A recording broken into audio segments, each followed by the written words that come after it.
Haktın jolu. Pendemiz biz topraktan jaralgan, jaratuşu, jarılkavşı bir Allam. Tırşılıkta jermen köktün iyesi adamzatqa мәңгі ғұмыр сыйлаған. Құдіретті ешкімді жоқ Алладан, 18 мың ғаламды өзі жаратқан.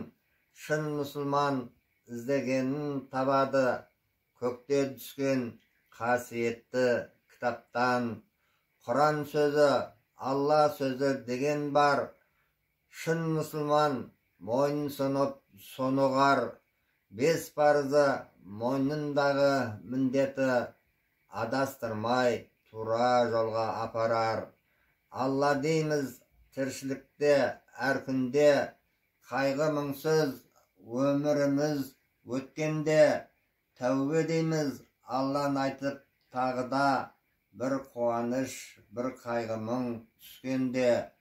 Сол үшін де мінәжат ет Аллаға, жүрек иман, бойда қуат ой барда.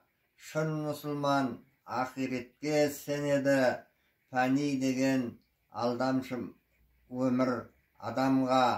Алла жолы барлық жолдың сарасы, дінің тұста мұсылманның боласы. Білген жанға көзді ашып жұмғандай, фәни менен бақилықтың арасы.